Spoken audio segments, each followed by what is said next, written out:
তুমি আমার গলায় ইরাম আপুকে ঝুলিয়ে দিতে পারো না মম। উনি আমার থেকে 7 বছরের বড়, তার উপরে ওনার একটা বাচ্চা আছে, বাচ্চা।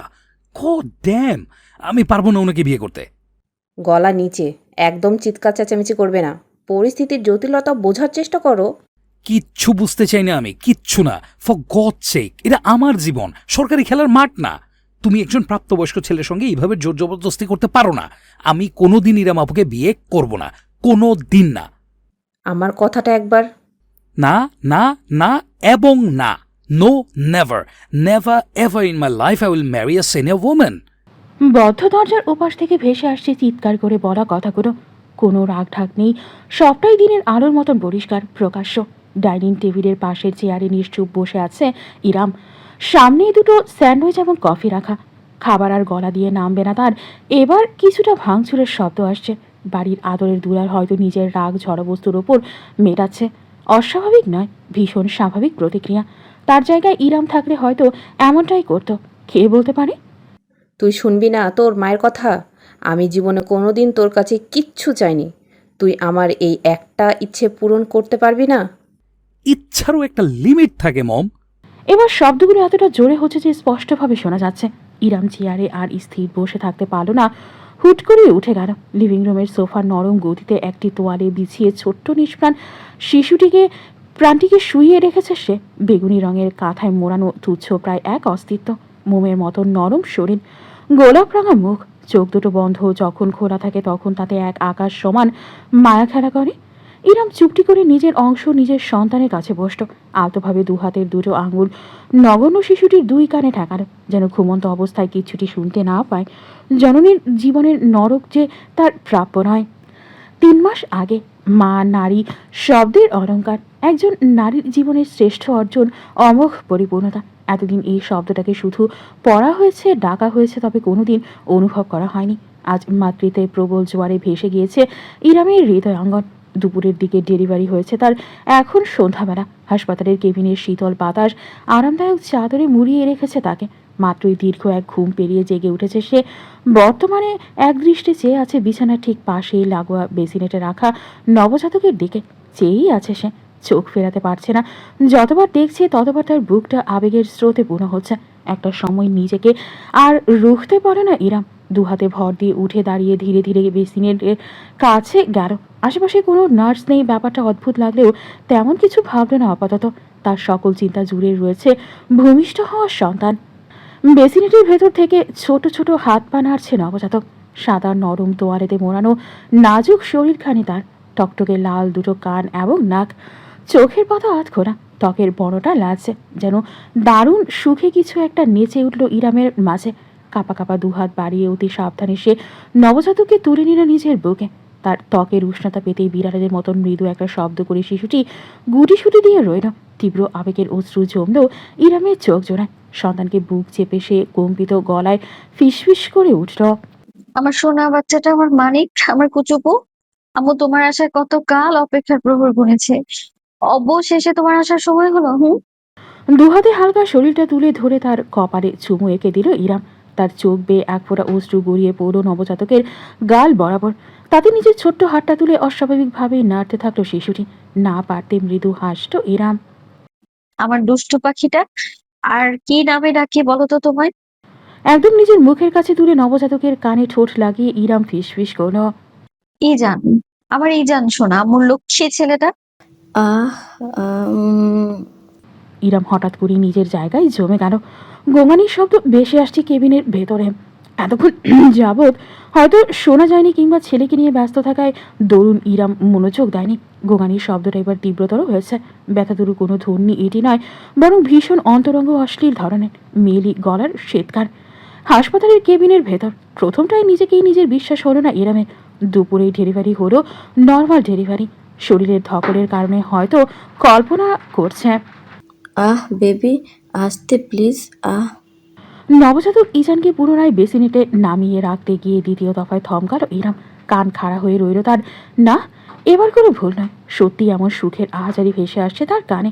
কিন্তু ঠিক কেবিনের ভেতর থেকে নয়, শব্দের উচ্চটা কান পেতে খেয়াল করতে ইরাম বুঝতে পারল কেবিনের সঙ্গে লাগোয়া বারান্দা থেকে এসব ধ্বনির উৎপত্তি। রাগের সীমা ছাড়িয়ে গেল তার। কার এত বড় দুঃসাহস যে একজন পেশেন্টের কেবিনের ভেতরে এমন অশ্লীল কর্মকাণ্ড করতে পারে? ছেলেকে বুকে চেপে রেখে ধীর পায়ে এগিয়ে গেল ইরাম সাবধানী ভঙ্গিতে। কেবিন থেকে বারান্দায় যাওয়ার দরজাটা চাপানো, ঠিক লাগানো নয়। গোঙানির শব্দ আরও পরিষ্কারভাবে কানে আসছে এবার, সঙ্গে ভারী নিঃশ্বাস প্রশ্বাসের আওয়াজ। একদম কিনারায় এসে থামলো ইরাম। ঠাস করে দরজা খুলে ঢুকে যেতে কেমন যেন সংকোচ হচ্ছে তার, যদিও মূল সংকোচ বারান্দায় উপভোগে ব্যস্ত থাকা যুগলের করা উচিত। যে কোনো জায়গায় শুরু হয়ে যায় এরা। কোনো ওয়ার্ড বয় আর নার্সকে একসাথে দেখলে একটুও অবাক হবে না ইরাম। বুকে তার নিজের বাচ্চা, তাই এক মুহূর্ত দ্বিধা করলেও হৃদয়ের প্রবল এক সন্দেহ থেকে দরজাটা নিঃশব্দে হালকা ঠেলে ভেতরে উকি দিল সে। সন্ধ্যা হয়ে গিয়েছে, বারান্দায় রেলিংয়ের বদলে থাই গ্লাস দিয়ে বাঁধানো, তাই প্রথমটায় কিছু নজরে এলো না ইরামের। চোখ পিটপিট করে ভালো মতো তাকাতেই তার হৃদস্পন্দন ক্ষণিকের জন্য থমকে গেল। দৃষ্টি প্রসারিত হয়ে রইল ফুটবলের মতন। বারান্দার দেয়ালের সঙ্গে লেপ্টে দাঁড়িয়ে আছে ইরামের কেবিন নার্স। যুবতী মেয়েটির একটি পা তুলে রাখা সামনে দাঁড়ানো পুরুষটির কোমরে জড়িয়ে ধরে রেখেছে তারা একে অপরের শরীরকে।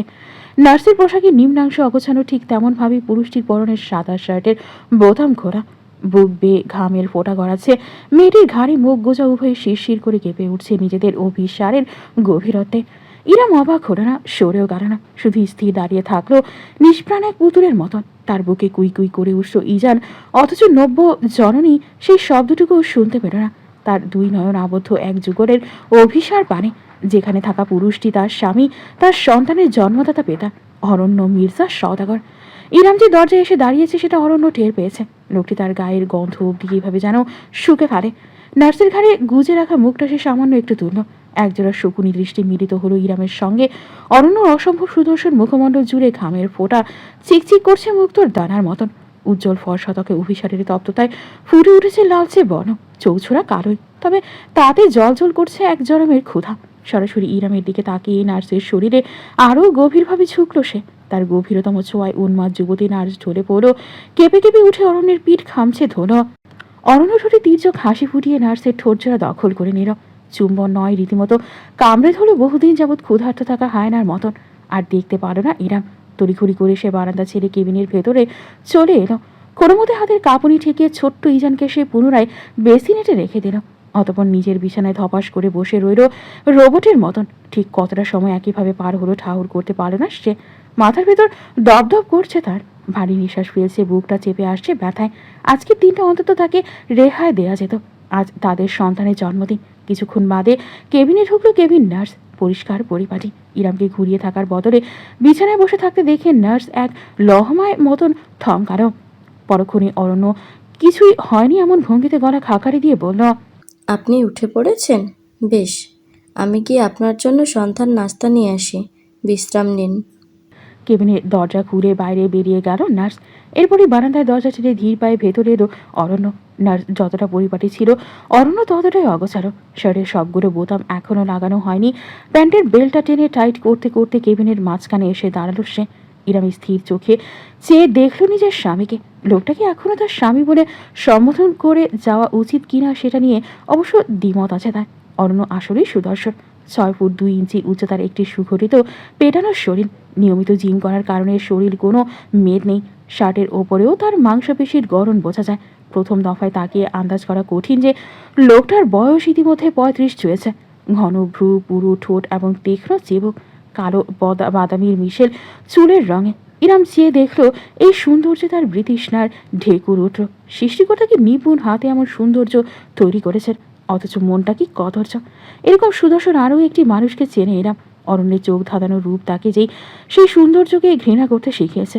অরণ্য নিজেকে পরিপাটি করে শীষ বাজাতে বাজাতে আশেপাশে তাকালো। বিছানায় বসে থাকা স্ত্রীর দিকে চেয়ে একগাল হাসল সে। ওয়েল, গুড ইভিনিং হানি। বেসিনেটের দিকে এগিয়ে গিয়ে ইজানকে এক হাতেই করে তুলে ফেললো অরণ্য। যত্নের বাড়ায় নেই। হাতের তালুর উপর শরীরটাকে এমনভাবে ধরো যেন নিজের সন্তানকে নয় বরং ল্যাবরেটরির কোনো গিনিপিককে পর্যবেক্ষণ করছে। ইজান পিতার হাতের শক্ত রুক্ষ অসচেতন স্পর্শে স্বাচ্ছন্দ্য বোধ করল না। ছোট্ট হাত পা জুড়ে কান্নার দমক তুলল বাঁকা হাসি ফুটল অরণ্য মির্জা সওদাগরের ঠোঁট জুড়ে, যেটার কোনায় এখন একটা কামড়ের দাগ স্পষ্ট। অরণ্য নিজের উপর অট্টির বৃদ্ধাঙ্গন এবং তর্জনী মেলে ইজানের শরীরের সাইজ মাপতে লাগলো। আরে বাস, এরা এই সাইজের জিনিস তোমার পেটে ফিট হলো কিভাবে? অ্যামেজিং, তুমি যে ছোটো তাতে আমার জিনিসটাই তো ফিট খায় না। ইরাম লাফিয়ে উঠল বিছানা ছেড়ে। এতক্ষণ যাবৎ সে শীতল থাকলেও ইজানের কান্না তার হৃদয় ছিন্ন ভিন্ন করে ফেলেছে। ছুটে এসে সে অরণ্যের হাত থেকে ইজানকে ছিনিয়ে নিজের বুকে চেপে ধরো, খেকিয়ে উঠল। খবরদার বলে দিচ্ছি, আমার ছেলেকে ছোবেন না একদম। অরণ্য এক মুহূর্তের জন্য জমে গেল, মাথা কাত করে বিস্ময় নিয়ে তাকালো। ইরামকে আজ অন্যরকম দেখাচ্ছে। এত কষ্টকর ডেলিভারির পর মেয়েরা মুষড়ে পড়ে, অথচ ইরামের হয়েছে ঠিক উল্টোটা। অজানা এক শক্তিকে টকবক করে ফুটছে সে। সদা নির্বিকার থাকা চোখ জোড়ায় আজ আগুন জ্বলছে, যেন কয়েক ঘন্টার ব্যবধানে বিশাল পরিবর্তন হয়েছে তার মাঝে। বোকা অরণ্যর ধারণাই নেই আজকের আগে ইরাম ছিল শুধুমাত্র একজন নারী, আর আজ থেকে একজন মা। তাই অরণ্য ভাবল তার ইরাম তো আগে এমন ছিল না। দুহাত তুলে সমর্পণের ভঙ্গিতে অরণ্য বলল, ও চিল চিল, প্রোডাক্ট তো আমারও। আমি ছুঁয়ে না দিলে কে দেবে শুনি? কেউ না, আমি বাদে কেউ না, শুনেছেন আপনি? এত তেজ কিসের? এবার অরণ্যর গলা শক্ত হয়ে এলো। লম্বা দুই পায়ে ইরামের কাছে পৌঁছে গেল সে। এক হাতে স্ত্রীর চুলের গোছা মুঠো পাকিয়ে ধরে এক ঝটকায় নিজের কাছে টেনে নিল। ব্যথায় দাঁতে দাঁত চেপে ফেললো ইরাম, তবুও একটু টু শব্দ করল না। নিজের ছেলেকে বুকে আগলে রাখলো, ঠিক যেমন করে সিংহী পাহারা দেয় নিজের শাবককে। অরণ্য ভ্রু কুচকে গম্ভীর কণ্ঠে আওড়ালো, একটু বেশি প্রায়োরিটি দিয়ে ফেলেছি মনে হচ্ছে। কি ভেবে নিয়েছিস রোগে ছাড়া আমার চলবে না? একটা বাচ্চা পয়দা করে দিয়েছিস, সো হোয়াট? যদি আমি চাইতাম আমার আন্ডারে বাচ্চাদের একটা ফুটবল টিম থাকতো, বুঝেছিস? তোকে একটু বেশি ভালোবাসি বউ বলে, সেটার এভাবে সুযোগ নিবি তুই বারবার ইরাম? আজ ইরামের মাঝে ভয়ের লেশ মাত্র নেই। স্তব্ধ হয়ে তাকে ছেড়ে দিয়ে এক পা দূরে সরে দাঁড়ালো অরণ্য। কোমরে দুহাত রেখে কিছুক্ষণ নিশ্চুপ চেয়ে রইল। পর মুহূর্তে আচমকা খিলখিল করে হেসে উঠল। আর ইউ সিরিয়াস রাইট না হানি? তোকে 3 কবুল বলে বিয়ে করেছি, তোর বুকে আমার ছেলে, আর তুই বলছিস তুই আমার বউ না? ডেলিভারির পর তোর মস্তিষ্কটাও ঢিলা হয়ে গিয়েছে নাকি? ডক্টরদের বিরুদ্ধে তো মামলা দিতে হবে আমার। আজ ইরামের মাঝে ভয়ের লেশ মাত্র নেই। স্তব্ধ হয়ে তাকে ছেড়ে দিয়ে এক পা দূরে সরে দাঁড়ালো অরণ্য। কোমরে দুহাত রেখে কিছুক্ষণ নিশ্চুপ চেয়ে রইল। পর মুহূর্তে আচমকা খিলখিল করে হেসে উঠল। আমি আপনার বউ না? আপনাকে মনে করিয়ে দিই, আজ থেকে ঠিক 5 মাস আগে আপনি নিজে আমায় তালাক দিয়েছিলেন। অরণ্যর চেহারা থেকে ক্ষণিকের জন্য বিনোদনের ভাবটুকু উবে গেল, তবে নিজের আত্মবিশ্বাসী ভঙ্গিমা একটুও ছাড়ল না সে। ইরামের দিকে এগিয়ে এসে দুহাত রাখলো রমণীর কাঁধে। অদ্ভুতভাবে সুর পাল্টে আদরে গলায় বলল, ও কাম অন ডার্লিং, তুমি ওটা এখনো মনে ধরে বসে আছো? ওটা তো আমি মন খারাপ করে বলেছিলাম। তুমি জানো না তোমাকে কত আদর করি আমি? তাছাড়া ধর্মকর্ম আমি একটু হলেও জানি, বুঝেছ? ওই তালাক হবে না, কারণ তুমি প্রেগনেন্ট ছিলে। ক্ষীণ এক হাসি ফুটল ইরামের ঠোঁটে। অল্প বিদ্যা ভয়ঙ্করী। কে বলেছিল আপনাকে ওই তালাক গণ্য হয় না? হয়। বাচ্চা জন্ম অবধি আমার ইদ্যৎকাল চলেছে। আজ আমার ইদ্যৎ শেষ। স্ত্রীকে ফিরিয়ে নিতে হলে আপনাকে তার সঙ্গে রুজু করতে হবে। প্রথমবারের মতন শঙ্কা দেখা গেল ইরা অরণ্যের মাঝে।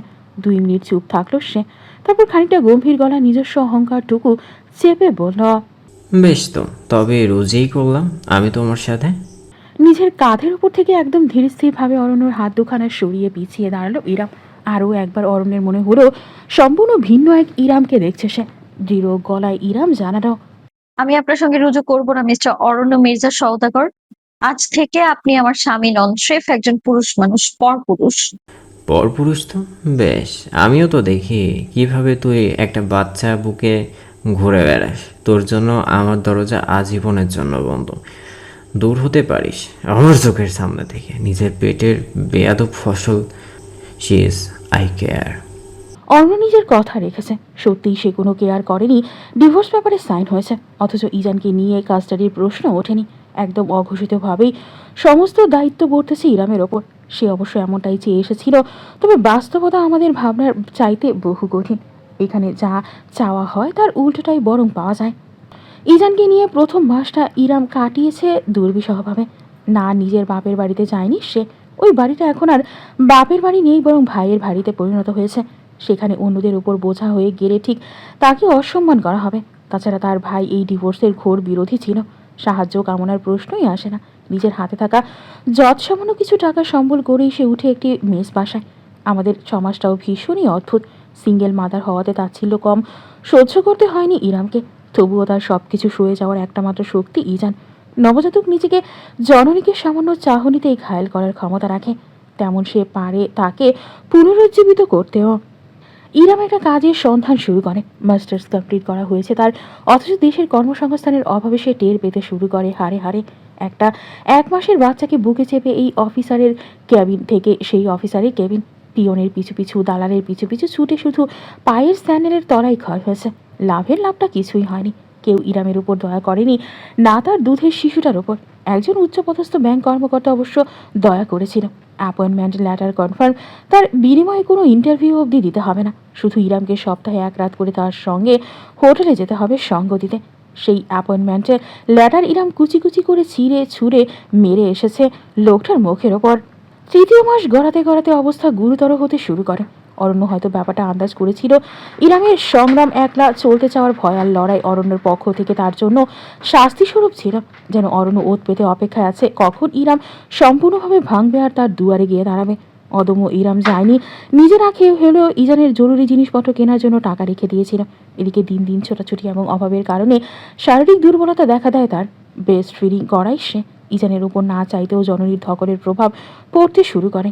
নিজ অব্দি ইরাম ঠিক ছিল, কিন্তু ইজানের ওপর একটা আজ আসা মাত্র তার সমস্ত ধৈর্য, ইচ্ছা, লড়াইয়ের বাসনা গুড়িয়ে যায়। ইরাম প্রথমবারের মতন নিজের লড়াইয়ে হেরে যায় একদিন। ফার্মাসির সামনে দাঁড়িয়ে ছিল সে। কোলে কাঁথার ভেতর ছটফট করে কাঁদছিল ইজান। সামনে রাখা ওষুধের দাম ছিল 100 টাকা, অথচ ইরামের হাতের মুঠোয় ছিল শুধুমাত্র পুরাতন 2টো 20 টাকা নোট। সেদিনের মতন অসহায় ব্যর্থ ইরামের নিজেকে আর কখনো মনে হয়নি। যে মেয়ের নিজের সন্তানের মুখে 1 ফোঁটা ঔষধ অবধি তুলে দেওয়ার ক্ষমতা নেই, সে আবার কেমন মা? বাড়িটা আলিশান নয়, মোটামুটি সামর্থ্যবান এক গৃহস্থালী পরিবেশ। সামনে লোহার গেট, ভেতরে ছোট উঠানের মতন জায়গা, সেখানে বিশাল একটি আম গাছ। সিমেন্টের বেড়া দিয়ে বাঁধাই করা 2 তলা বাড়ির ছাদটায় সারি বেঁধে বসে আছে একদল কবুতর। তাদের ডাকে মুখরিত স্নিগ্ধ সকাল। গেটের পাশে হালকা রং উঠে যাওয়া দেয়ালের বোর্ডে লেখা মুন্সি বাড়ি। ইরাম যখন ধীর পায়ে বাড়িটার গেটের সামনে এসে দাঁড়ালো, তখন সূর্য মাথার ওপর খাড়া কিরণ দিচ্ছে। এক হাতে ধরা লাকেশটা ছেড়ে দিয়ে ইরাম অন্য হাতে নিজের বুকে আঁকড়ে রাখা যক্ষের ধনকে সযত্নে কাঁথা দিয়ে ঢেকে সূর্যের আড়াল করে নিল। মুখের উপর 2 হাত মুঠি বাকি পরম শান্তিতে ঘুমোচ্ছে ইজান। সারা রাত থেকে থেকে ছটফট করেছিল। ইরাম এক নজর আশেপাশে তাকালেও বহুদিন বাদে সে এই তল্লাটে এসেছে। অতি চেনা জায়গাটাও কেমন অপরিচিত লাগছে। বিয়ের পর একেবারে জন্য আর নিজের বাড়িতে ফেরেনি সে। আম গাছ অনেকগুলো মুকুল ধরে আছে, শীঘ্রই আম ধরবে স্পষ্ট। চোখ ঘুরিয়ে একবার পেছনের দিকেও তাকালো ইরাম। 2টো গাড়ি যাওয়ার মতন প্রশস্ত রাস্তার ওপাশে আরও একটি 2 তলা বাড়ি। ঠিক মুন্সি বাড়ির বিপরীতে, উভয়ের মাঝে অবস্থানের ভেদ স্পষ্ট। রাস্তার ওপাশের বাড়িটা বেশ পরিপাটি আরিশান, অফিসারদের বাংলো বাড়ির মতন দেখতে। ধবধবে সাদা দেয়াল, উঠানে কৃত্রিম ঝর্ণা এবং একপাশে ফুলের বাগান। ছোট একটা গ্যারেজে একটি গাড়ি রাখা, মূল ফটকটাও সোনালী রঙের ধাতুতে করা। সূর্যের আলো প্রতিফলিত হয়ে চিকচিক করছে। মার্বেল পাথরের দেয়ালে খচিত গোটা গোটা অক্ষরে লেখা ডক্টর সামিয়া মুন্সি, AKM আহমদ উদ্দিন। মুন্সি বাড়ি এবং ওই বাড়িটার মাঝে আভিজাত্যের বিভেদ পরিষ্কার। ওটা ইরামের খালার বাড়ি, যে বাড়িতে বহু বছর যাবৎ তার পা রাখা হয়নি। মাথা ঘুরিয়ে নিজেকে শক্ত করে ইরাম এক হাতে লাকেশ টেনে মুন্সি বাড়ির ভেতরে ঢুকে পড়ল। বাড়ির দরজাটা চাপিয়ে রাখা, আশেপাশে কাউকে দেখাও যাচ্ছে না, তাই ইরাম নিঃশব্দে সিঁড়ি বেয়ে উঠে এসে ভেতরে ঢুকল। বসার ঘরটা আগের মতোই আছে, বিশেষ পরিবর্তন হয়নি। তবে ফার্নিচার এবং শো পিসে বেশ নতুনত্ব এসেছে। ইরাম থাকতে ব্যবহার করা পুরাতন সামগ্রী সরিয়ে ফেলা হয়েছে তাতে সন্দেহ নেই। নতুন চিকচিক করছে মোড়া সোফার গদিতে বসে আছে একটি বছর 4 বাচ্চা ছেলে। তার যমজ ভাই খালি পায়ে শুধু হাফ প্যান্ট পরে বাড়িময় দৌড়ে বেড়াচ্ছে। পিছু পিছু যাচ্ছে ঢোলা টি-শার্ট আর ট্রাউজার পরনে এক রমণী। হাতে ভাতের থালা, ছেলেদের খাওয়াতে ছোটখাটো একটা যুদ্ধে লিপ্ত হয়েছে সে। ইরাম একটি প্রশ্বাস টানল, তারপর নরম গলায় বলে উঠল, আসসালামু আলাইকুম মিথিলা, কেমন আছো? তার কণ্ঠ শুনতে মিথিলা নামক রমণী থমকে গেল, বিস্ময় নিয়ে তাকালো। ক্ষণিকের জন্য ইরাম ওই চোখ জোড়ায় ভীষণ অতন্ত্র দেখল, যা পর মুহূর্তেই উবে গেল শীতল অভিব্যক্তিতে। ওয়ালাইকুম আসসালাম আপু, হোয়াট আ সারপ্রাইজ। আসুন বসুন। রোহান সরো, তোমার ফুপিকে বসতে দাও। সোফায় থাকা ছোট ছেলেটা তৎক্ষণাৎ লাফিয়ে নেমে পড়ল। ইরাম মুচকি হেসে রোহানের মাথায় হাত বুলিয়ে দিয়ে সোফায় বসলো, লাকেশটা একপাশে রাখলো। সরাসরি না তাকেও খেয়াল করলো মিথিলা বাঁকা দৃষ্টিতে লাকেশটাকে দেখছে। ছেলেদের খাওয়ানোর আপাতত বিরতি নিয়ে মিথিলা রান্নাঘরের ভেতরে চলে গেল। 2 মিনিটের মাথায় ফিরে এলো 1 গ্লাস শরবত এবং বিস্কুটের পিরিচ নিয়ে। ইরাম তখন ইজানকে সাবধানে সোফার একপাশে শুইয়ে টিস্যু দিয়ে নিজের মুখ মুছে নিচ্ছিল। সুতির শাড়ি পরেও গরমে খানিকটা ঘেমে গিয়েছে থ্যাঙ্কস মিথিলা। বলে সে শরবতটা তুলে নিল। মিথিমা অন্য পাশের সোফায় বসে নিজের দামি স্যামসাং ব্র্যান্ডের ফোন তুলে কিছু করতে করতে জানালো, রাহাত তো অফিসে আর ইহান কলেজে, ক্লাস টেস্ট আছে বলল। আচ্ছা সমস্যা নেই, আসো করা ওদের সময় মতো। আপনার তাহলে তাড়া নেই? ভালোই হলো তবে। মুখে বললেও মিথিলার চেহারার বৃতৃষ্ণাটুকু ইরামের নজর এড়ালো না একটুও। ঠিক এই শঙ্কাটাই করেছিল সে, নিজেকে কেমন ছোট মনে হচ্ছে, অথচ আপাতত এছাড়া তার কাছে দ্বিতীয় কোনো উপায় নেই। সকালের কাহিনী গড়িয়ে দুপুর হয়ে গেল। মিথিলা রান্নাঘরে ব্যস্ত সময় কাটিয়েছে, মুরগি এবং ইলিশ মাছ ভেজেছে, সঙ্গে পোড়াও। ইরাম তাকে সাহায্যের আবেদন জানালেও সে নাকচ করে দিয়েছে। মেহমানদের দিয়ে নাকি কাজ করাতে হয় না। অনায়াসে বাড়ির সদস্যকে মেহমান হিসেবে সম্বোধন করার বিষয়টা ইরামের আত্মসম্মানে ঘা দিলেও প্রতিবাদ করে না সে, বরং মিথিলার যমজ দুই ছেলেকে সুন্দর মতো খাইয়ে দিল। যারা মায়ের কাছে খেতে একদমই চায় না, তারা ঠিকই ফুপুর করে বসে অত্যন্ত আদরে গদগদ হয়ে খাবার খেয়ে নিল। মিথিলা আর চোখে দেখলেও কোনো মন্তব্য করল না। রান্নাবান্না শেষ হয়ে গেলে গোসল সেরে সালোয়ার কামিজ পরে নিচে এলো মিথিলা। ছেলেদের ভরা পেটে ঘুম পাড়িয়েও রেখে এসেছে, অথচ ইরাম তখনও বসার ঘরের সোফায় বসে আছে। তাকে ভেতরের রুমে গিয়ে কাপড় বদলানোর কিংবা বিশ্রামের কোনো আহ্বান মিথিলা জানায়নি, জানাবেও না। তার স্বামী রাহাতকে এসে আগে বিষয়টা মিটমাট করতে হবে। কেন এসেছে এই ডিভোর্সি মেয়েটা? মিথিলা কি বোঝে না নাকি? স্বামীর ভাত কপাল থেকে উঠে গিয়েছে, এখন ভাইয়ের অন্য ধ্বংস করা ধান্দা, উপরন্তু একটা বাচ্চা ফ্রি। এত কিছু ভাবনা চিন্তা মিথিলার মাঝে চললেও সে ভদ্র গলায় ডাকল, আপু, কতক্ষণ ধরে বসে আছেন? আসুন টেবিলে, খাবার দিচ্ছি আমি। হ্যাঁ, ক্ষুধা তো একটু লেগেছেই। ইজান এখনো ঘুম থেকে ওঠেনি, তাই বেশি দেরি করো না ইরাম। ছেলে ঘুমে থাকতে এই কাজ সেরে ফেলতে হবে তার। টেবিলে গিয়ে বসলো সে। মিথিলা বেশ ভালোভাবেই তার খাবার বেড়ে দিল প্লেটে। ইরাম হাত ধুয়ে ভাত মাখাতে মাখাতে বলল, বাবুরা ঘুমিয়েছে? হ্যাঁ, আপনি খান। আর একটু ঝোল দিই আপনাকে? আরে না না, যথেষ্ট। তুমি দারুণ রান্না করো Mithila. Apu, what the hell are you doing in my house? ইরাম সবেমাত্র ভাতের প্রথম লোকপাটা মুখে দিতে যাচ্ছিল, তখনই পুরুষালী তেজি কণ্ঠটি ভেসে এলো। পেছনে ফিরে তাকালো সে। সদর দরজা দিয়ে ভেতরে ঢুকেছে গাট্টা গোট্টা এক পুরুষ, এখনও যুবক শ্রেণীর মাঝে পড়ে, বয়স এবং চেহারা। ইরামের মতোই নাকটা খাড়া, চিবুকের নিচে ছোট্ট একটা আঁচিল, নেভি ব্লু স্যুট পরনে, হাতে ব্রিফকেস, ভ্রু কুচকে তীক্ষ্ণ দৃষ্টিতে চেয়ে আছে। ইরাম ভাত রেখে চেয়ার ছেড়ে উঠে পড়ল। রাহাত ভাই। প্লিজ আমাকে ভাই বলে ডাকবে না আপু। ইরাম জমে গেল নিজের জায়গায়, প্রসারিত নয়নে তাকিয়ে রইল নিজের ভাইয়ের দিকে। রাহাত এগিয়ে এসে ঠাস করে ব্রিফকেসটা ফ্লোরের উপরেই রেখে দিল। অতপর নিজের গলায় বাঁধা টাই ঢিলে করতে করতে অসন্তুষ্ট চোখে সোফায় ঘুমিয়ে থাকা ইজানকে দেখল, বলল, সাবধান করেছিলাম তোমাকে, একটুখানি মানিয়ে নিয়ে চলো। তুমি আমার কথা শোনোনি আপু, তুমি চলেছো তোমার মর্জি মতো। বারবার বলেছি আমি, একলা একটা মেয়ে মানুষ সমাজে চলতে পারে না, মহিলা মাত্রই পুরুষ দরকার। কিন্তু তুমি মহিয়সী নারী কিনা? কেন এখন এসেছো আমার কাছে? কি চাই আমার বাড়িতে তোমার? তোর বাড়ি? ভাই, এটা কি আমার বাড়ি নয়? আমার মায়ের বাড়িতে আমি আসতে পারি না? রাহাতের ভ্রু জোড়ার কুঞ্চন বাড়ল, কোমরে দু হাত রেখে সে দাঁড়ালো শক্ত ভঙ্গিতে। আপু, আমারও সব আবেগ চর্চার সময় নেই। তুমি সেই সকালে এসেছো, লাগেজ দেখতে পাচ্ছি, এর অর্থ তোমার যাওয়ার কোনো প্ল্যান নেই। সোজাসাপটা আমাকে বলে দাও, কি চাও তুমি? ইরাম একটু শুকনো ঢোক কিনা। আজও তার মনে পড়ে সামনে দাঁড়ানো এই পুরুষটার চুল আশ্রয় দিত সে মায়ের মতন, মুখে তুলে ভাত খাইয়ে দিত কলেজে পাঠানোর আগে। আজ সেই ছেলেটা তার সামনে দাঁড়িয়ে আছে পুলিশের দারোগার মতো, যেন ইরাম অপরাধী। মাথা ঝাঁকালো সে। জগতে আপন বলে কিছু হয় না, সেটা তার চাইতে ভালো কেই বা বোঝে। চোখে পানি আসতে চাইলেও তার রুখে খানিকটা হিমশীতল দৃষ্টিতে সামনে তাকালো ইরাম। দৃঢ় গলায় বলল, আমি এখানে থাকতে এসেছি, বেশ কিছুদিন থাকবো ইজানকে নিয়ে। কতদিন বলতে পারছি না, যতদিন না একটা কাজ পাই আর ভালোভাবে কোথাও সেটেল হতে পারি ততদিন। আর ইজানকে একটু ডক্টর দেখাতে হবে, বেশ কিছু টাকা দরকার আমার। তুই আমার ধার দে, আমি ধীরে ধীরে শোধ করে দেবো। এক্সকিউজ মি, সরি আপু, বাট আপনার কি মনে হয় টাকা গাছে ধরে? এতক্ষণ ধরে নীরব থাকা মিথিলা অবশেষে নিজের আসল রূপ নিয়ে সামনে আসল। ঠিক নিজের স্বামীর পাশে দাঁড়িয়ে ইরামের মুখোমুখি হলো।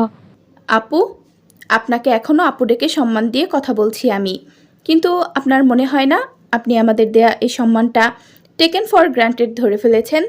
আমার আর রাহাতের পক্ষ থেকে আপনাকে বারবার বলা হয়েছে, অনুরোধ করা হয়েছে নিজের বৈবাহিক সম্পর্কটা না ভাঙতে। আপনার একটা ছোট্ট দুধের শিশু আছে, সেই চিন্তাও আপনি করলেন না।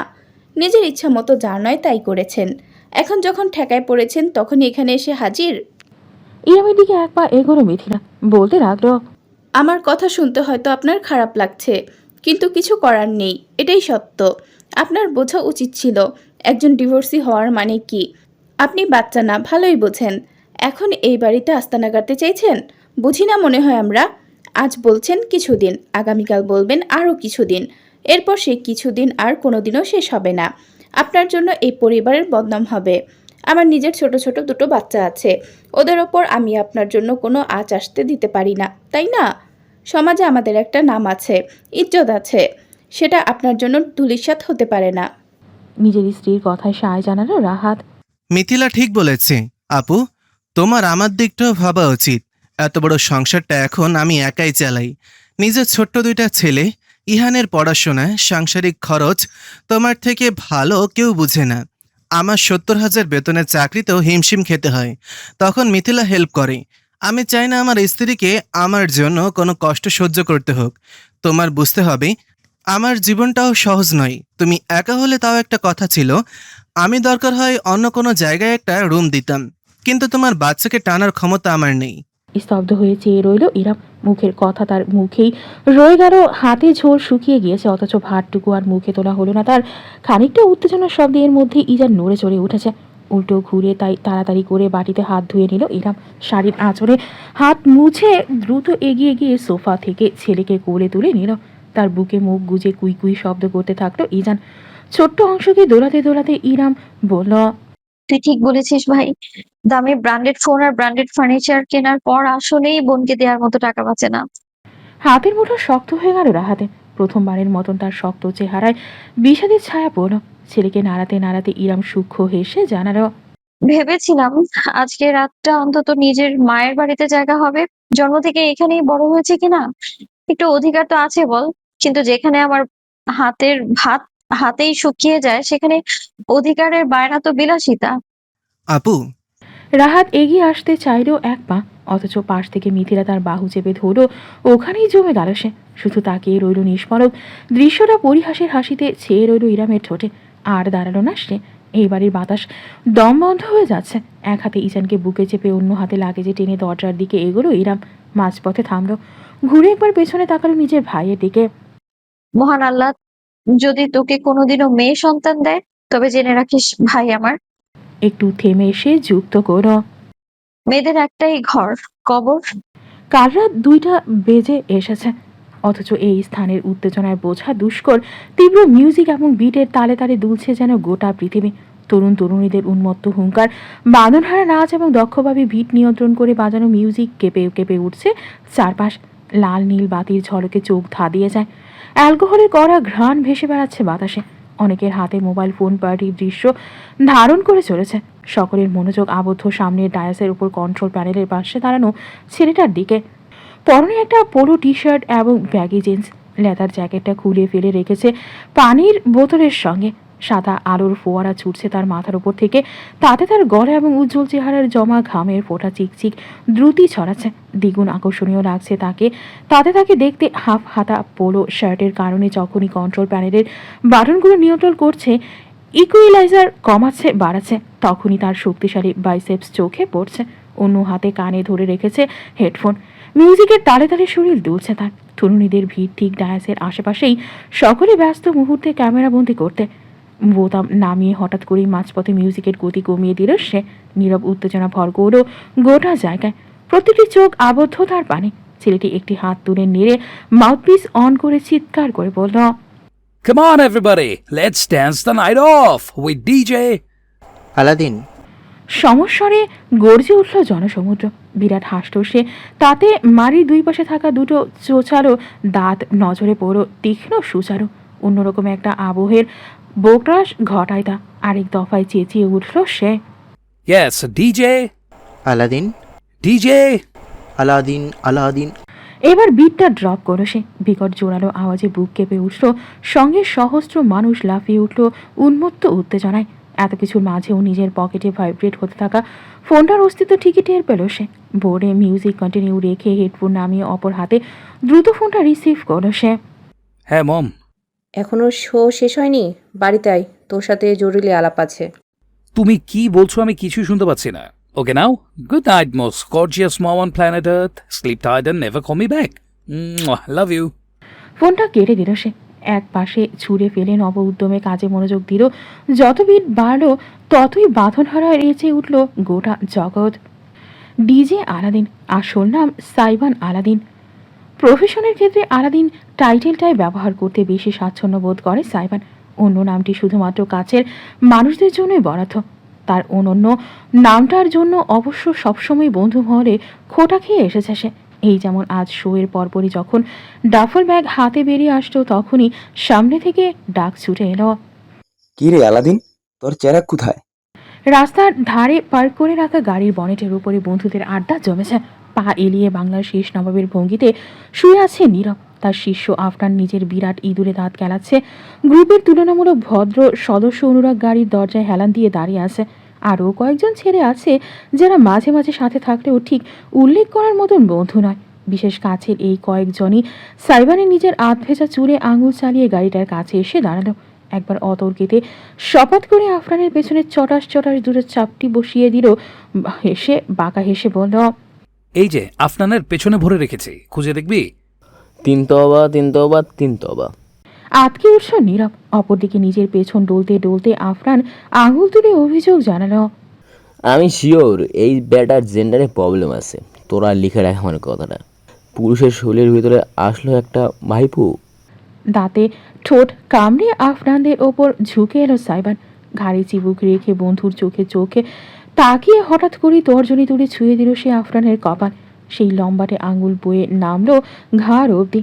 হিসিয়ে উঠে জিভে ঠোঁট ভিজিয়ে সাইবান গান ধরল, পরে না চোখের পলক, টিং কি তোমার রূপের ঝলক, হায় দোহাই লাগে মুখটি তোমার, একটু আঁচলে ঢাকো, আমি সেন্স হারাবো, ডেড হয়ে যাব, সেভ করতে পারবে না কেউ। কিস করে ফেলবে? এই কেউ ওকে থামা, ও আমাকে কিস করে ফেলবে। সাইবান নিজের মুখটা আফনানের কাছাকাছি নিতেই লাল টকটকে হয়ে বান্দা লাফিয়ে সরে গেল। ঠাস করে বাড়ি খেল গাড়ির বডিতে। কোমর চেপে ধরে হাঁটু ভেঙে আধবসা হয়ে পড়ল সে রাস্তার মাঝে। বৃদ্ধাঙ্গুরে নিজের ভেজা ঠোঁট মুছে নিয়ে হাসতে হাসতে নীরবের দিকে তাকালো সাইবান। চেরাক লাগবে তোর? বের করবো স্যালাইন? ও ভাই, আমার সেরেতে আব্বা কেঁদে বাসি। আমার গার্লফ্রেন্ড জানতে পারলে এবার আর ওকে কিছুতে বিশ্বাস করাতে পারবো না। আমি গিয়ে না। তোদের সারাদিনই সব ফাতামি করা ছাড়া আর কাজ নেই ভাই। এতক্ষণে মুখ খুলে চুপচাপ সদস্য অনুরাগ। সাইবান ততক্ষণে নীরবকে ঠেলে গাড়ির বনেটে উঠে বসেছে। পকেট থেকে সিগারেট বের করে নীরবের কাছ থেকে লাইটার নিয়ে ধরাতে ধরাতে সে বলল, হ্যাঁ অনুরাগ দাদা দরবেশ বলেছেন, বালকগণ ফাত্রামি করিও না, শুধু বলো ফা আর এগিয়ে যাও, জীবনে একটা ঠাড়া বড়া আচার খাও। অট্টহাসির রোল পড়ে গেল চারপাশে। গড়াগড়ি খেলেও এক একজন গম্ভীর অনুরাগ অবধি হাসতে বাধ্য হলো। মাথা ঝাঁকিয়ে শেষ মেশে সাইবানকে বলল, তুই কোনোদিন টায়ার্ড হোস না বড়? না ব্রো, কারেন্ট আমার শরীরে ছিনিমিনি করে। এইসব কারেন্ট হলো বিবাহ বসার পূর্ব লক্ষণ। বিজ্ঞের ভঙ্গিতে কথোপকথন যোগ দিল নীরব। সাইবান হাঁটুর উপর হাঁটু তুলে বসে সিগারেটের লম্বা টান দিয়ে ধূসর ধোয়া ছাড়লো বায়ুতে। তারপরে খিলখিল করে হেসে উঠল, বিবাহ তাও আমি? খ্যাক। ও মা, এত খ্যাক করার কি আছে? বিয়ে শাদী করবি না নাকি তুই? সারা জীবন কুমারী থাকবি? নাকি আবার জীবনটা চোর দৈত্যর সাথে কাটানোর প্ল্যান করছিস? শোন দোস্ত, এইসব বিয়ে শাদী হলো না একটা স্ক্যাম, বুঝেছিস? কি সুন্দর মজা মজা লাইফ যাচ্ছে বল। কোনো দরকার আছে বিয়ে নামক শিকল গলায় জড়িয়ে সেটা অন্য একটা মেয়ের হাতে তুলে দেওয়ার? তাছাড়া আমি বিয়ে করব সবার পরে। তোরা যখন বাপদাদা হয়ে যাবি তখন আমি হব তোদের মেয়েদের সুগার ড্যাডি। কি ডেঞ্জারাস মাল! এই, তোর সাথে আমার আজকে থেকেই ডিভোর্স। আটকে উঠে বলল নীরব। তাতে অট্টহাসি হেসে নিজের সিগারেটে মনোযোগ দিল সাইবান। অনুরাগ এবার হাততালি দিয়ে সবার দৃষ্টি আকর্ষণ করল। ওকে গাইস, রাত 3:30 বাজছে। কারো বাসায় যার প্ল্যান আছে নাকি এখানে টাল হয়ে থাকবেন? আগে ভাগে বলে দিচ্ছি, আমি কিন্তু পার্সেল করে আপনাদের সবাইকে যার যার বাসার দরজা ডেলিভারি দিয়ে আসতে পারবো না। আগে অনেকবার ধরা খেয়েছি, কেলুর কীর্তি করবেন আপনারা, আর আপনাদের আব্বা আম্মার কাছে ধরা খাবো আমি। অনেক হয়েছে মুরব্বী। ওই যে দাদা কথা শুরু করেছে, দাদার কথা শুনতে হবে, ঘরে ফিরে যেতেই হবে। বলেই গাড়ির বনের থেকে লাফিয়ে নেমে পড়ল সাইবান। একটা সিগারেট শেষ, আরেকটা তুলে ঠোঁটে গুজে বাকিদের উদ্দেশ্যে হাত নাড়ল সে। মা জননী আমার ফোনের উপরে ফোন দিয়ে মাথা নষ্ট করে দিয়েছে, তাই আমি আগে গেলাম। Love you guys, kiss your girlfriends, সালাম your parents and shit on toilets, not in your pants. Bye. অনুরাগ হলো সাইবানের পিছু পিছু বেশ কিছুটা দূরত্ব এগিয়ে দিয়ে আসতে। বাকিরা পেছনে বসে হাসি মুখে চেয়ে রইল। এই ছেলেটার মাঝে অদ্ভুত ক্ষমতা আছে, হাসি বিড়ানোর ক্ষমতা, যা সবাই পারে না। সাইবা যখন বাড়িতে ফিরল তখন পূব আকাশে আলো ফুটতে শুরু করেছে। কমলাভ রোশনি ছড়িয়ে যাচ্ছে রংধনুর মতন। নিজের গাড়িটা সেই গ্যারেজে পার্ক করলো। ঠোঁটে তখনও সিগারেট ঝুলছে। আজকের রাতের 3 নাম্বারটা মাঝ রাস্তায় ধরিয়েছে। সিগারেট নিয়ে ভেতরে ঢুকলে তার অভিজ্ঞ ডাক্তার জননী আর আস্ত রাখবেন না, সেই ভেবে সে গাড়িতে বসেই পুরোটা ফুঁকে শেষ করে এরপর বাইরে এলো। তার কন্ট্রোল বক্স, যন্ত্রপাতি, অন্যান্য জিনিস সব গাড়ির ভেতরে আছে, সেসব পরে বের করা যাবে। আপাতত শুধু ডাফল ব্যাগটা নিয়ে বেরোলো সে। লম্বা একটা ঘুম দিতে হবে, শরীর আর চলছে না। হেলে দুলে শীষ বাজাতে বাজাতে বাড়ির দরজার গিয়ে পৌঁছালো সে। রাতে দরজাটা বন্ধ থাকে তার কাছে, তাই সবসময় অতিরিক্ত চাবি থাকে। সেটা দিয়ে দরজা খুলে ভেতরে ঢুকে সাইবান অবহেলায় ডাফল ব্যাগটি ছুঁড়ে ফেলল সোফায়। নিজের জ্যাকেট খুলে নিতে নিতে এগুলো কিচেনের দিকে। তার জন্য ফ্রিজে সবসময় কোল্ড ড্রিঙ্কস বোঝাই করে রাখা হয়। খেয়ে মাথাটা ঠান্ডা করে একেবারে সোজা বিছানায় যাবে, এমন পরিকল্পনা থেকে কিচেনের কাছে যেতেই মৃদু শব্দ কানিয়ে এলো সাইবানের। শীষ বন্ধ হয়ে গেল তার, কারো হেঁটে চলার আওয়াজ, সঙ্গে কাচের পিরিজে চামচ ঠেকানোর টুংটাং মিষ্টির ধ্বনি। তার মা সাধারণত এই সময় জেগে থাকে না, কাজের মেয়েটা থাকতে পারে। তেমন একটা পরোয়া না করেই কিচেনে ঢুকলো সাইবান। সামনের অপ্রত্যাশিত দৃষ্টিতে তাকে ক্ষণিকের জন্য জমিয়ে দিল। কিচেন কাউন্টারের সামনে দাঁড়িয়ে আছে এক রমণী, হালকা গোলাপি সুতির শাড়ি জড়ানো শরীরে, চুলগুলো খানিকটা অগোছালো, শ্যামবর্ণ চেহারায় অদ্ভুত একটা মলিনতা। শরীরটা প্রয়োজনের তুলনায় একটু বেশি রুগ্ন। ফিনফিনে কবজিতে অতিরিক্ত বড় সাইজের চুড়ি দেখেই বোঝা যায় এক হাতে কাঁথায় মোড়ানো কিছু একটা ধরা বাচ্চা বোধ হয়। অপর হাতে কাউন্টারের ওপরে রাখা একটি পিরিচ থেকে ছোট ছোট করে কাটা কিছু স্ট্রবেরি কাঁটা চামচ দিয়ে তুলে খাচ্ছে সে নিঃশব্দে। কোলের বাচ্চাটিকে আলতোভাবে দুলিয়ে যাচ্ছে শরীরের সাথে সাথে। সাইবান চেয়েই রইল দীর্ঘক্ষণ। তার উজ্জ্বল চেহারায় হুট করে একটা প্রগাঢ় শীতল ছায়া ভর করল। একদম নির্বিকার ভাবেই সে বলে উঠল, ইরাম আপু। চমকে গিয়ে মুখ তুলে তাকালো ইরাম। খানিকটা প্রসারিত দৃষ্টিতে দেখলো সামনে দাঁড়ানো ছেলেটাকে। না চাইতেও আপাদমস্তক পর্যবেক্ষণ করতে বাধ্য হলো। নিতান্তই কম বয়সী, আধুনিক খোঁজের তাগড়া যুবক, বেশভূষা স্পষ্ট, একটা টি শার্ট আর ঢোলা কালো জিন্স পরনে, সেটার আবার হাঁটুর দিকটায় ছেঁড়া। ফ্যাশনটা চেনা ইরামের রিপড জিন্স বলে ওটাকে। যদিও ছেঁড়া কাপড় পরার কোনো অর্থ ইরাম খুঁজে পায় না। ছেলেটার মুখটা তীক্ষ্ণ, একদম ক্লিন শেভড, ত্বকের রংটাও হলদেটে ফর্সা, ঠিক চন্দন কাঠের মতন। বাংলাদেশি প্রবীণদের জন্য একদম আদর্শ চেহারা, যার জন্মের পরে হয়তো বলা হয়েছিল ঘরে চাঁদের টুকরো এসেছে। বাড়াবাড়ি রকমের পুরুষালী সৌন্দর্য, যা একদম পছন্দ নয় ইরামের। হালকা ভেজা চুলগুলো তার কপালে ছড়িয়ে আছে, তাতে ঢাকা ভ্রুতে স্পষ্টত জলজল করছে একটা ধাতব রিং। আইব্রো পিয়ার্সিং আর একটা অপছন্দের জিনিস। অরণ্যর পরে এই একটা মানুষ যার বাহ্যিক অবয়ব ইরামকে কেমন যেন দমবন্ধকর অনুভূতি দেয়। আগে অতটা হতো না, তবে অরণ্যর সাথে সংসার করার পর জিনিসটা বেড়ে গিয়েছে ট্রমার মতন। ভালো আছো আলাদিন? সাইবানের দুহাতের মুঠো শক্ত হয়ে এলো। তাকে এই নামটায় বাড়িতে কেউ ডাকে না, কারণ ছোটবেলা থেকেই খ্যাপানোর হম্বিতম্বি করতো সে। তাই পরিবার আর চেনা পরিচিত সকলে তাকে সাইবান বলে ডাকে। পারিবারিক সদস্যদের মধ্যে একমাত্র ইরাম মেয়েটাই তাকে আলাদিন বলে ডাকে। অনেকবার মানা করেছে সে, অথচ মেয়েটি বারবার তাকে বলে এসেছে এই আলাদিন নামটা নাকি সুন্দর। আপনাকে দেখতে পাবো ভাবিনি। মুন্সিবাড়িতে বেড়াতে এসেছেন? বলতে বলতে হেঁটে ফ্রিজের কাছে গেল সাইবান। ভেতর থেকে একটা কোল্ড ড্রিঙ্কসের ক্যান বের করে চুমুক দিল। কৌতূহলী দৃষ্টিতে পেছনে তাকালো। সেখানে দাঁড়িয়ে আছে ইরাম। তার বুকে অতি যত্নে ঠেকিয়ে রাখা ছোট্ট বাচ্চাটার মুখ দেখা যাচ্ছে না, অথচ হঠাৎ করেই সাইবানের দেখতে ইচ্ছে করছে। না, বেড়াতে আসিনি, থাকতে এসেছিলাম, থাকতে পারিনি তাই চলে যাচ্ছিলাম। তখন খালামণির সাথে দেখা হয়, সেই সাথে নিয়ে এসেছে তোমাদের বাড়িতে। ইরামের অতি সৎ জবাব শুনে চমক দেওয়ার মাঝপথে কেসে উঠল সাইবান। সে আজ করতে পেরেছিল ঘটনা কিছুটা এমনই হবে। ওই বাড়ির মানুষগুলোর সঙ্গে তার পরিবারের সম্পর্ক বিশেষ ভালো নয় বহু বছর যাবৎ। সাইবান স্কুলে থাকতে ইরাম এই বাড়িতে আসা ছেড়ে দিয়েছিল। আজ এসেছে, তার মানে ঘটনা গুরুতর কিছুই। তবে এইভাবে স্বীকার করে নেবে সেটা সাইবান আন্দাজ করেনি। কয়েক মুহূর্ত সে বুঝতে পারল না সে কিভাবে ইরামের সাথে কথা বলবে। 5 বছরের বেশি হয়েছে তার ইরামের সঙ্গে কথা হয় না। বিয়েতে অবশ্য নিমন্ত্রণ পেয়েছিল, মায়ের জোরাজুরিতে গিয়েছিল 1 ঘন্টার জন্য। অন্যান্য অতিথিদের মাঝে দূর থেকে এক পলক বউ সাথে ইরামকে দেখেই চলে এসেছে, এটুকুই। বিয়ের পর তো একদমই যোগাযোগ হয়নি। সত্যি বলতে ইরামের অস্তিত্ব সে ভুলেই গিয়েছিল প্রায়। আজ থেকে একে অপরকে কেমন যেন অপরিচিত লাগছে। সে নিশ্চিত ইরামেরও তেমনটাই লাগছে। থাকতে এসেছেন মানে? আর ওটা আপনার বাচ্চা? তর্জনী তুলে ইজানের দিকে ইঙ্গিত করলো সাইবান। ইরাম এবার সোজা হয়ে দাঁড়ালো, বুকে লেপ্টে থাকা আধঘুম ইজানকে আরেকটু তুলে ভালোভাবে ধরে জানালো, ওর নাম ইজান। ওহো, ম্যাচ করেছে আপনার সাথে। ইরাম, ইজান। থ্যাঙ্কস। থাকতে এসেছেন এটার অর্থ বললেন না। আপনার হাজবেন্ড কোথায়? আমাদের 3 মাস আগে ডিভোর্স হয়ে গিয়েছে। আরেক দফায় ঝটকা খেলো সাইবান। আজ তার সাথে হচ্ছেটা কি? এই ইরাম মেয়েটাকে পণ করিয়ে এসেছে তাকে অবাকের উপর অবাক করবে। নিজের ডিভোর্সের কথা কেউ এত স্বাভাবিকভাবে কেমন করে বলে? এই তাহলে কারণ মুন্সিবাড়িতে তার জায়গা না হওয়ার? বোকা একটা হাসি ফুটল সাইবানের ঠোঁটে। একদম হঠাৎ করে এসে বলল, আপনি তাহলে ফাইনালি বুঝতে পেরেছেন অসহায়ত্বের মানে? ভ্রু উঁচু হলো ইরামের। সাইবানের কথার ধাঁচটা তার ভালো লাগেনি। ইজানকে কথায় আড়াল করে নিয়ে এসে সরাসরি তাকালো ছেলেটার দিকে। তুমি কি বলতে চাইছো আলাদিন? পরিষ্কার করে বলো। এটাই যে মানুষের জীবনে এমন একটা সময় আসে যখন সব কিছু থাকার পরেও মনে হয় তার কাছে কিছুই নেই। নীরের একাকিত্বের ভয় তাকে ঠুকরে শেষ করে। সাইবান দুহাত মেলে খানিকটা নাটকীয় ভঙ্গিতে বলল। তার ঠোঁটের হাসিটা ক্রমশ বিস্তৃত হলো।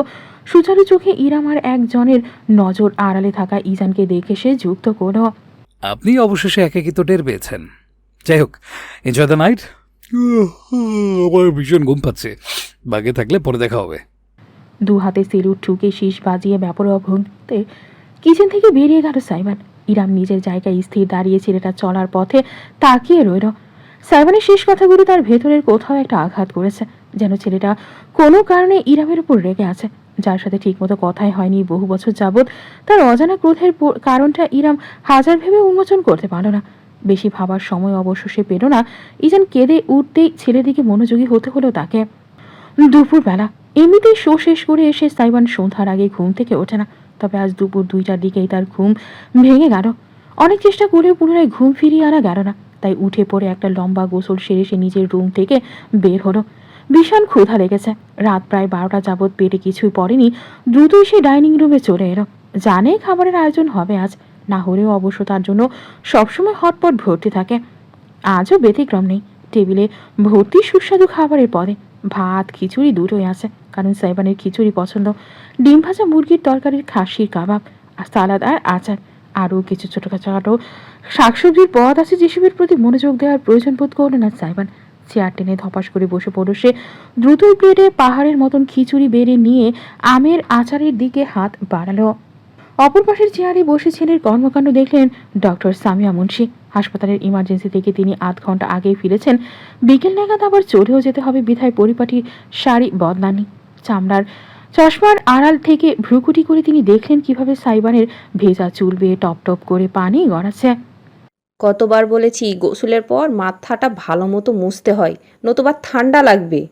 নিজেই উঠে গেলেন সামিয়া। রুম থেকে তোয়ালে নিয়ে এসে মাথার মেয়ের কথায় পাত্তাই না দেয়া ছেলের মাথায় চাপলেন। ধীরে ধীরে সযত্নে মুছে দিতে লাগলেন। শুকিয়ে এলো চুলের পানি। সাইবান আস্ত একটা কাবাব মুখে দিয়ে এলিয়ে বসে নিজের জননের দিকে চেয়ে বলল, আমি মুছে ফেলে তো গর্জিয়াস মম এইভাবে সুন্দর করে মুছে দিত না বলো? একজন বিউটিফুল লেডির হাতের ছোঁয়া থেকে নিজেকে বঞ্চিত করতে চাইছি না। হাতের ছোঁয়াটা মাঝে মধ্যে তোর গালে পড়লে ভালোই হয় বল। তাহলে যদি ফোনটার কল করার জন্য খোলা পাওয়া যায়। উফ মম, তুমি বোঝো না, তুমি না ডাক্তার। এই দেখো, আমি ফোন বন্ধ করে ফেললে তোমার টেনশন হয়, সেই টেনশনে তোমার রক্ত সঞ্চালন বাড়ে। রক্ত সঞ্চালন বাড়লে শরীরে ত্বক জেল্লাদার হয়, একদম লাল লাল গ্লো মারে। আফনানকে দেখেছো না, ওই যে লাল মুরগিটা, একদম ওর মতন। তখন তোমাকে দেখতে হুরপুরি সখিনা বিবির মতো লাগে। আমি ইনডিরেক্টলি তোমার সৌন্দর্য বাড়াতে ভূমিকা রাখছি, বুঝেছো? আর টেনশনে যে কোলেস্টেরল বাড়ে, রক্তচাপ উঠে যায়, তার বেলা অর্ধেক জ্ঞানে ঘুরিস কেন গর্ধপ।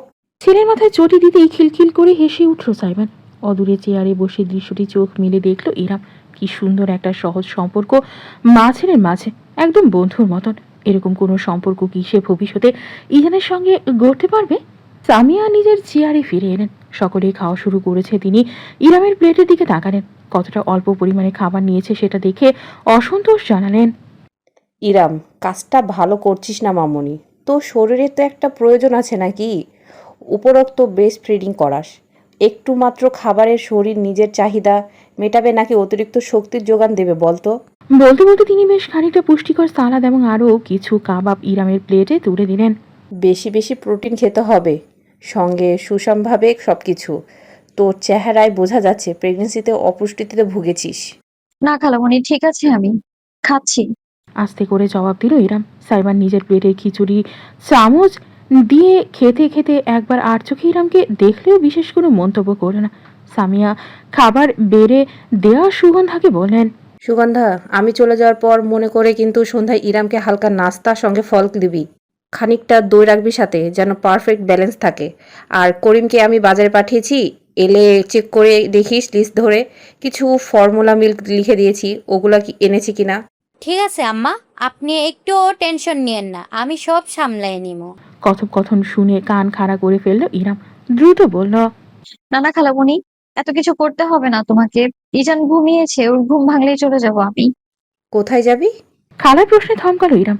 চোখ পিটপিট করে খানিকটা দ্বিধা নিয়ে শেষে উত্তর করল, ঠিকানা তো একটা হবেই, তাই না? আমার আগের মেসটা খুব সম্ভবত এখনো খালি আছে।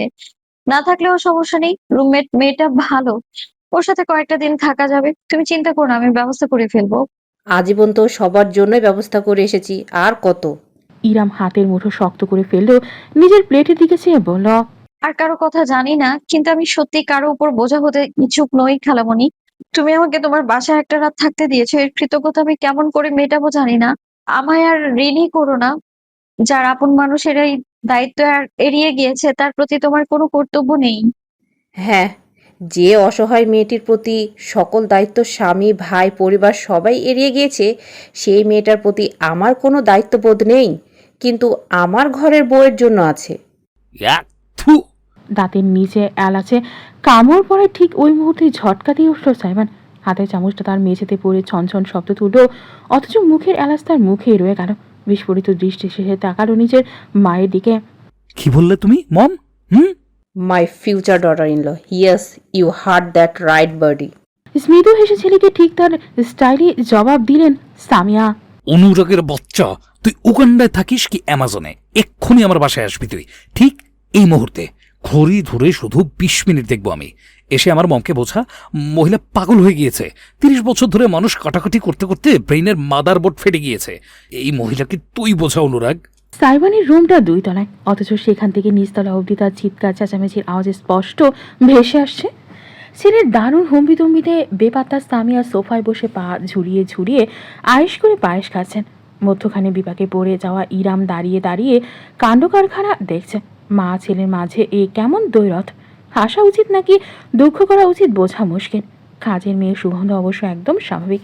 গুনগুন করতে করতে খাবারের টেবিল গুছিয়ে নিচ্ছে, যেন আশেপাশে যা হচ্ছে তা এখানকার নিত্যদিনের ঘটনা। এমন সময় ওই মেয়ে ঠোঁটে গান আসে কিভাবে? এই বাড়ির প্রত্যেকটা মানুষই এক একটা নমুনা। প্লিজ আয়, এক্ষণ আয়। কিসের বিজনেস মিটিং তোর শালা? দেখিস অনুরাগ, তুই যদি আজকে না আসিস, তোর ফটো পোস্টারে ছাপিয়ে আমি সারা শহরের দেয়ালে সেঁটে দিয়ে আসবো। নিচে বড় বড় করে লিখবো, এই ইফটিজারের থেকে সাবধান। দেখিস তুই। নিজের রুম থেকে বেরিয়ে বোধহয় সাইবান ছাদের দিকে চলে গিয়েছে। ঠাস ঠুস শব্দ আসতো, এবার আর তার কথা স্পষ্ট শোনা যাচ্ছে না। সামিয়া ধীরে সুস্থে পায়ে শেষ করেছেন ততক্ষণে। ঘড়ির দিকে তাকিয়ে তিনি উঠে দাঁড়ালেন। হাসপাতালে যাওয়ার সময় হয়ে এসেছে। ঠিক তখনই নিজেকে আর রুখতে পারল না ইরাম। সামনে গিয়ে দাঁড়ালো। খালামণি, কিছু মনে করো না, তুমি গুরুজন, তবু বলতে বাধ্য হচ্ছি, তুমি অযৌক্তিক কথা বলছো। এমনটা সম্ভব নয়। কোনটা সম্ভব নয়? সাইবানকে বিয়ে করাটা কেন সম্ভব না? সামিয়ার স্বাভাবিক এবং সুচারু দৃষ্টিতে ইরাম খানিকটা অস্বস্তি বোধ করল। তারপরও বলল, জি, প্রথমত তোমার মাথায় এমন একটা পরিকল্পনা কিভাবে আসলো সেটাই চিন্তার বিষয়। উপরন্তু আমারও একটা মতামত বলে বিষয় আছে। আলাদিন আর আমি খুবই বেমানান। বয়সে তোর ছোট বলে বলছিস, নাকি পুরুষ সম্পর্কে ট্রমা হয়ে গিয়েছিস বলে? ইরাম এক মুহূর্ত চুপ থাকলো, তারপর জানালো, বিষয়টা এমন না, আলাদিনকে আমি ছোটবেলা থেকেই দেখেছি। ঈদে কোরবানি আর কিছু না হোক, টুক করে আমাদের বাড়িতে সালামি নিয়ে চলে যেত। হাতে 2 টাকা ধরিয়ে দিলেও এমন ভাবে খুশি হতো যেন ওর হাতে আমি চাঁদ তুলে দিয়েছি। এমন একটা স্মৃতি মাথায় ঘেঁটে আমি কিভাবে ওকে বিয়ে করতে পারি বলো? ওকে আমি ভাইয়ের নজরে দেখে এসেছি, এর বেশি কিছু কোনোদিনও ভাবিনি আমি। স্বামী হিসেবে কিভাবে ভাবতে পারি বলো? এখনো ভাইয়ের মতন দেখিস? চটজলদি উত্তর করতে চাইল ইরাম, অথচ কিছুতেই মুখ থেকে হ্যাঁ উত্তরটা বের করতে পারো না। কারণটা খুবই স্বাভাবিক। এত বছর পর নতুন করে দেখা মানুষটা তার পুরাতন আলাদিন নয়। ইরামের স্মৃতিতে সেই আলাদিন আজও ছোটটি, মায়া মায়া মুখ, মুখের দুপাশে খোঁচা খোঁচা সুচালো দুটি দাঁত, কথায় কথায় স্মিত হাসত, বয়সের তুলনায় বেশি বুঝদার ছিল। এই আলাদিনের সঙ্গে সেই আলাদিনের কোনো মিল নেই। প্রাপ্তবয়স্ক সাইমনকে অনেকখানি অপরিচিত লেগেছে ইরামের, তাই অবশ্য অসত জবাব সে নিজের খালামণিকে দিতে পারে না। জানি না। আমাকে যখন গুরুজন মানিস তখন এটাও মাথায় রাখ, আমি যা করছি ঠান্ডা মাথায় জেনে বুঝে এবং ভেবে চিন্তে করছি। সবার ভালোটাই ভাবছি, খারাপটা না। রইল বাকি সাইবান, ওকে দেখতে হয়তো ঘাড় তেরা বাদরের মতন লাগে, তবে মনটা অবুঝ না। সময় দিয়ে বুঝিয়ে বললে ঠিক বুঝে যাবে। তবে কাউকে আমি জোরাজোরি করব না। বিয়ে শাদির ব্যাপার, একেবারে অমতের হওয়াটাও খারাপ ব্যাপার। তাই বলছি তুই তোর পরিস্থিতি ভেবে দেখ।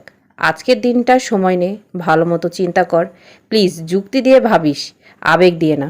তোর মতন বোঝদার মেয়ে 2টা হয় না। তুই নিজের আর ইজানের ভবিষ্যৎ ভেবে সিদ্ধান্ত নিস, এটাই আমার কামনা। এরপর যদি মনে হয় তুই থাকবি না, চলে যাবি, আমি আর তোকে আটকাবো না। আমি হাসপাতালে যাচ্ছি, আসতে রাত হবে। আর ঘরটা মাঝে মধ্যে ভূমিকম্পের মতন কেঁপে উঠতে পারে, মনে হবে কেউ বুঝি বুলডোজার চালাচ্ছে। ওটা সাইবান, ভয় পাস না। ইজানকে দেখে রাখিস। নিজের কথা শেষ করে সামিয়া গটগট করে হেঁটে বাড়ির বাইরে বেরিয়ে গেলেন। গাড়ি গেটের কাছে অপেক্ষা করছে তাকে হাসপাতালে নিয়ে যেতে। ইরাম নিজের জায়গায় থ হয়ে থাকলো। মা নাকি ছেলে, কাকে বেশি আজব বলবে বুঝতে পারে না সে। সারাটা বিকাল ইরাম কাটালো ইজানের সঙ্গে রুমবন্দি হয়। সামিয়া যা বলেছিলেন তাই হয়েছে। ক্ষণে ক্ষণে বাইরে থেকে হুমড়ি শব্দ ভেসে আসতে লাগলো। মাঝে আবার 2টো বাইকও এসে হাজির হয়েছে, খুব সম্ভবত সাইবানের বন্ধুদের কেউ। তাদের কথাবার্তা অবশ্য সে শোনেনি, শোনার কিংবা জানার ইচ্ছাও নেই। এর চাইতেও গুরুতর একটা কাজ বাকি তার, সিদ্ধান্ত নেওয়া। সত্যি বলতে জীবনে বিয়ে করার সকল স্বাদ মিটে গিয়েছে ইরামের। কোনো পুরুষকে তার বিশ্বাস হয় না, বিশেষ করে যদি সেই পুরুষটি দেখতে শুনতে বেশি সুদর্শন হয়। পুরুষ মানে সুন্দর হবে, তাদের মাঝে কোনো ঘাপলা থাকবে না, এমনটা অসম্ভব। তবে ইরামের ভাবনা এখন আর তার নিজের মধ্যে সীমাবদ্ধ নেই। তার সমস্ত চিন্তার কেন্দ্রবিন্দু হলো ইজান। ছেলেকে বুকে নিয়ে দোলাতে দোলাতে ইরাম ভাবলো, এই নিষ্পাপ বাচ্চাটাকে একটা চমৎকার এবং আরামদায়ক ভবিষ্যৎ দেওয়ার ক্ষমতা কি তার আছে? এই 32 বছরের জীবনটায় সে অর্ধেক জগৎ দেখে ফেলেছে। জীবিকার তাগিদে এমন কোনো কাজ নেই যা সে করেনি। আর কত সে কাজ জারি রাখতো যদি তাতে ইজানের ভবিষ্যৎ ভালো হওয়ার নিশ্চয়তা থাকতো। কিন্তু এই 3টে মাস একা কাটাতে গিয়ে সে বুঝেছে সিঙ্গেল মাদারদের জীবন কেমন হতে পারে। যদি হাতে টাকা না থাকে তাহলে তো কথাই নেই। সরকারি সম্পত্তি মনে করে সকলে। নারী এবং পুরুষ মহান সৃষ্টিকর্তা এমনি এমনি সৃষ্টি করেনি, তারা একে অপরের পরিপূরক। না একজন নারী কোনোদিন চলতে পারবে একজন পুরুষ ছাড়া, না একজন পুরুষ চলতে পারবে একজন নারী ছাড়া। সমাজের এই অবস্থা শুধুমাত্র এই নারী পুরুষদের অতিরিক্ত লোভ এবং মানসিক বিকৃতির কারণে, আর কিছুই না। যদি ইরাম সাইবানকে বিয়ে করে তাহলে সমাজ বিরাট আঙুল তুলবে। তবে তার ইজান হয়তো একটু ভালো থাকবে, একটা সুস্থ সুন্দর স্বাভাবিক পরিবার পাবে। স্বাভাবিক হয়তো না, একটু পাগলাটে পরিবার। তবে দিন শেষে ইরাম বিনা চিন্তায় ইজানের মুখে খাবার তুলে দিতে পারবে। পরের দিন খাবার পাবে কিনা সেই চিন্তা করতে হবে না।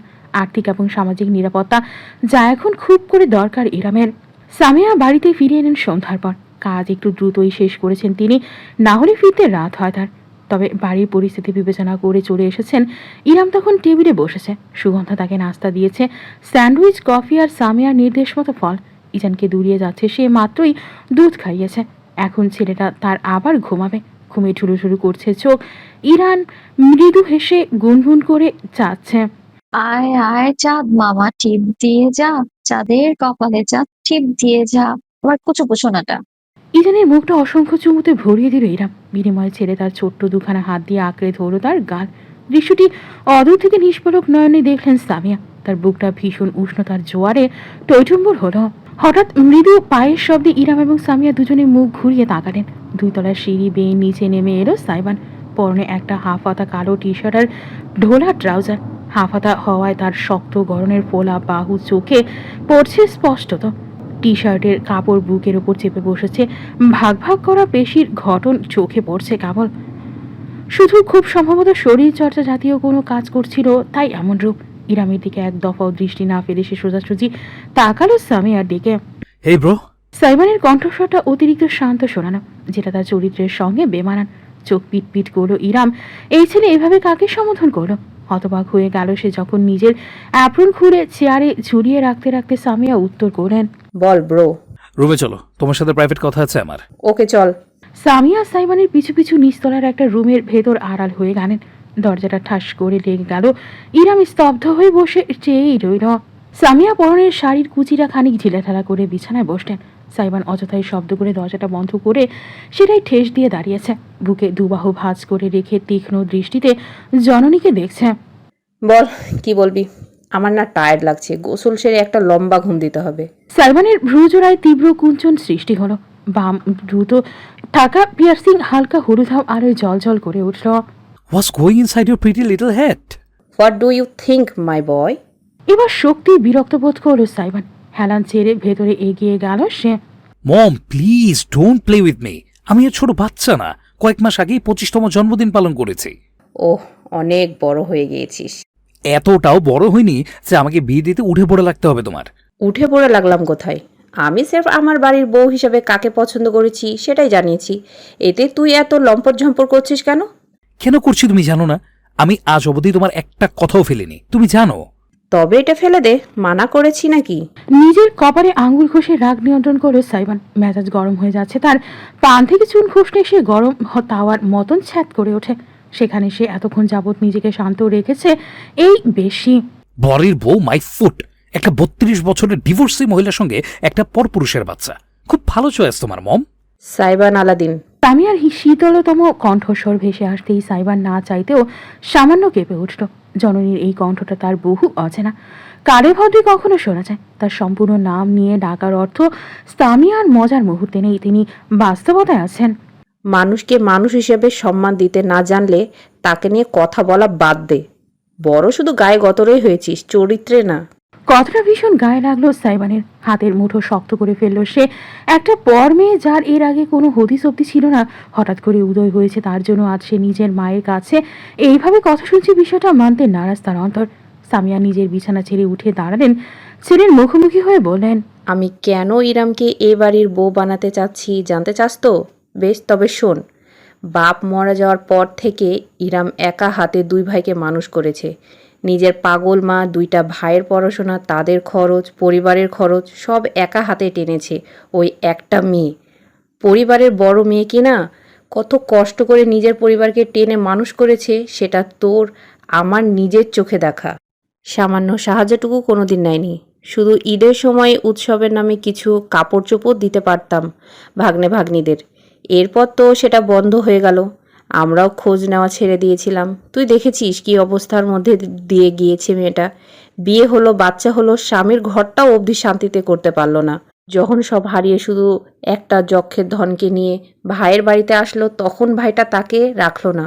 এমনকি কুলঙ্গার ভাই যে মাতৃতুল্য বোন পেলে পুষে বড় করেছে, চাকরি দিয়েছে, তাকে তাড়িয়ে দিতে দুবার চিন্তা করলো না। একবারও ভেবে দেখেছিস মেয়েটার জীবনে কত কষ্ট? সাইবান নিঃশব্দে শুনল। কোনো কাহিনী তার অজানা নয়, শুধু শেষের অংশটুকু ছাড়া। মুখে রাগের ভাবটা কমে এলেও পুরোপুরি দমল না সে। ঠিক আছে মম, তোমার কথা আমি বুঝতে পেরেছি। আমিও পাষাণ্য, ওকে? তোমার চ্যারিটি করার ইচ্ছে হয়েছে, করো না। মানা করেছে কে? ইরাম বাবুকে ঘরে রাখবে, রাখো। উনার বাচ্চাকে পালবে, পালো।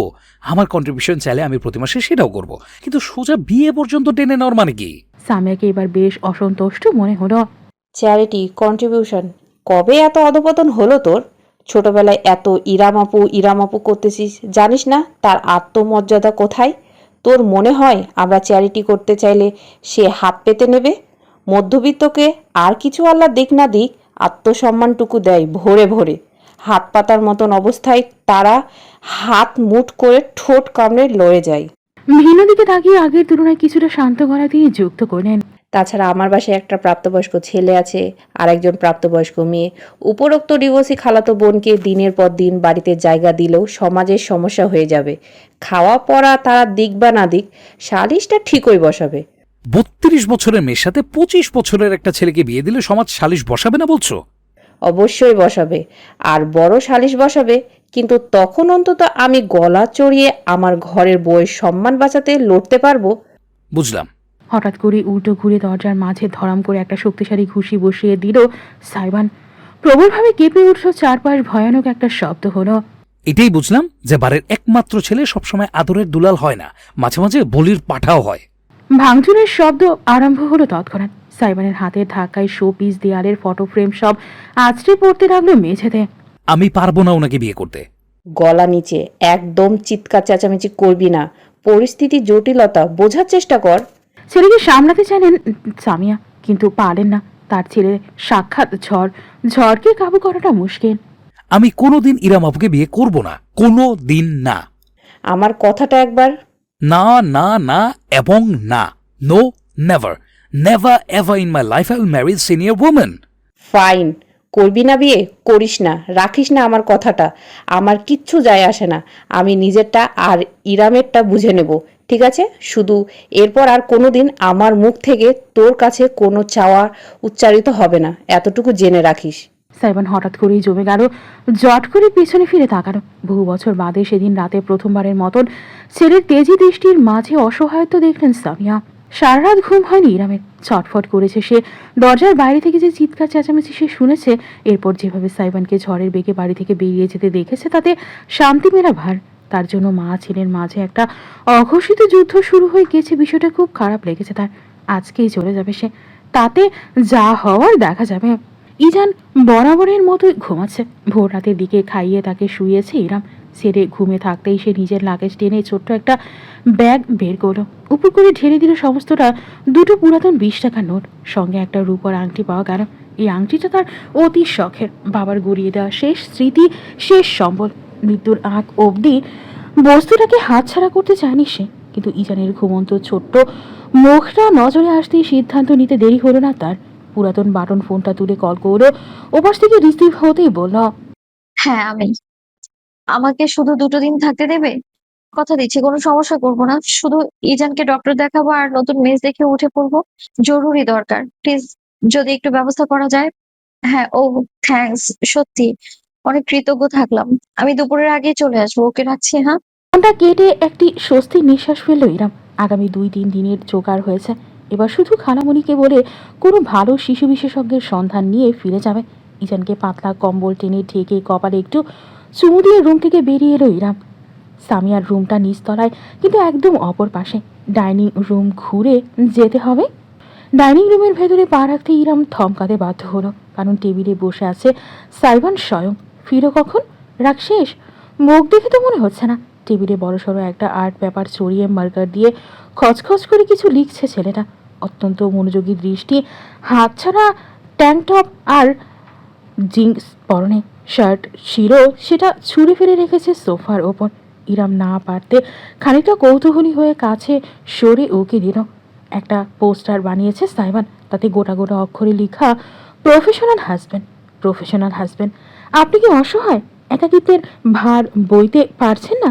চান একজন নির্ভরযোগ্য বড়লোক সঙ্গী, যে শুধু আপনাকে কেন, আপনার বাচ্চা গাচ্চা দাদি নানি 14 গোষ্ঠী পেটে পুষে দেবে। তবে হে রমণী, এই বিজ্ঞপ্তি আপনারই জন্য।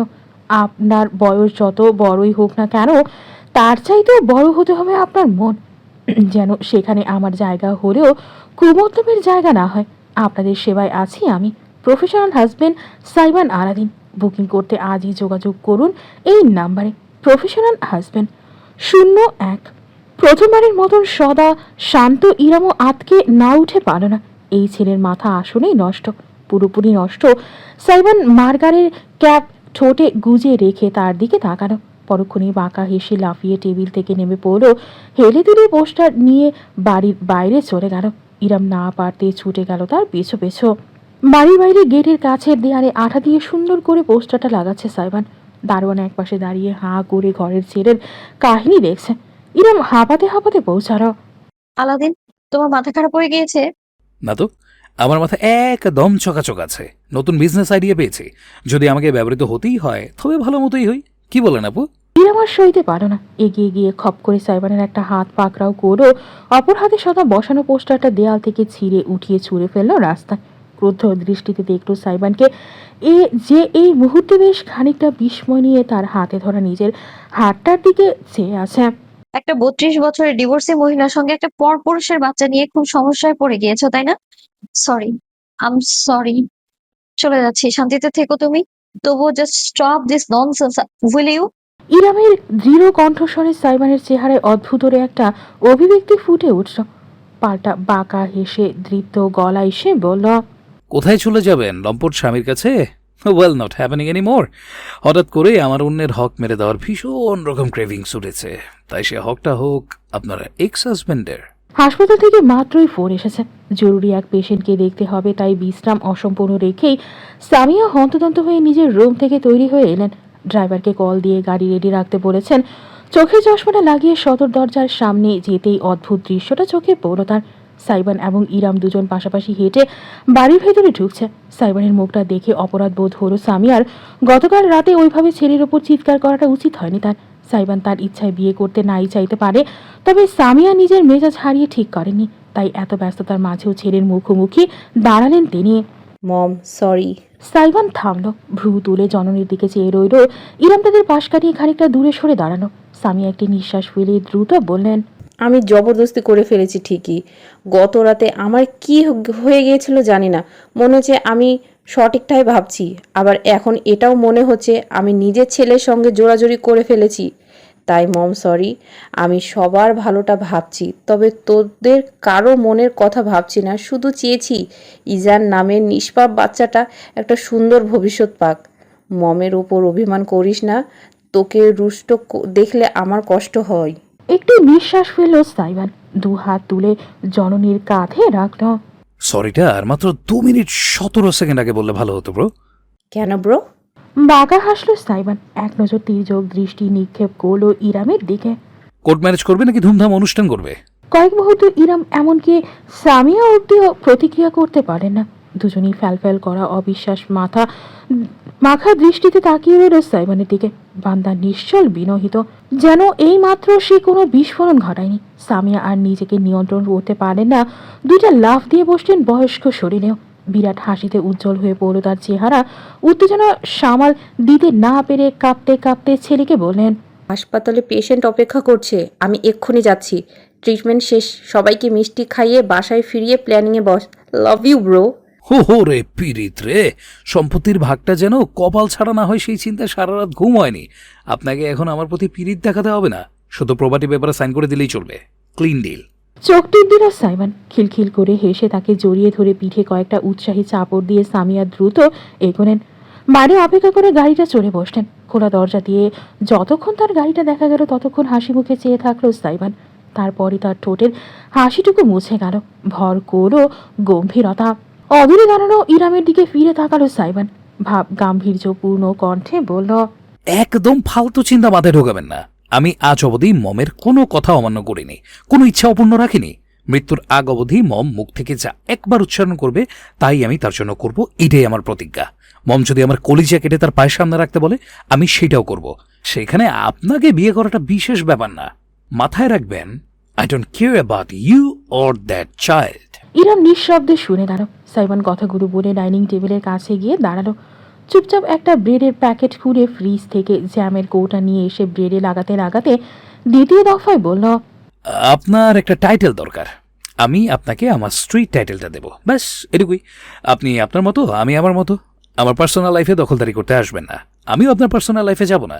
আর ওই বাচ্চাটাকে যত সম্ভব আমার কাছ থেকে দূরে রাখবেন। বাচ্চা কাছে একদম ভালো লাগে না আমার, সারাটা জীবন এইসব বইতে। 1 বছর। ইরামের শান্ত কণ্ঠস্বর ভেসে এলো।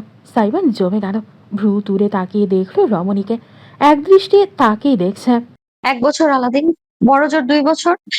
এটুকু সময়ই তোমাকে, আমাকে আর আমার বাচ্চাকে সহ্য করতে হবে। পারেন? আমার তোমার স্ট্রেট টাইটেলের প্রয়োজন নেই, আমার একটা শক্ত ভিত্তির প্রয়োজন, আর্থিক এবং সামাজিক, যেটা ঠিক এই মুহূর্তে গড়ে তুলতে আমি অপারগ। পারবো না যে তা নয়, তবে সময় লাগবে। সে সময়টায় আমার ছেলে কষ্টে কষ্টে জর্জরিত হবে, সেটা আমি মা হয়ে সইতে পারবো না। খালামণি চায় আমরা বিয়ে করি, তুমি চাও তোমার মায়ের ইচ্ছে পূরণ করতে, আমি চাই আমার ছেলের জীবনটা সহজ করতে। ব্যাস 1-2 বছর দরকার শুধু আমার। কথা দিচ্ছি, যেদিন নিজের পায়ে দাঁড়াতে পারবো, যেদিন নিজের একটা শক্ত ভিতে করতে পারবো, যেদিন অসহায়ের মতো হাত না পেতে নিজের সামর্থ্যে নিজের ছেলেকে মানুষ করার ক্ষমতা অর্জন করব, সেদিন তোমার জীবন থেকে আমি আর ইজাম দুজনেই চলে যাবো আলাদিন। যদি তুমি না চাও আমরা থাকবো না। তুমি তোমার মতো করে বাঁচতে পারবে মুক্তভাবে। একটা মানবিকতার সম্পর্কের বাঁধন থেকে মুক্তি পাবে।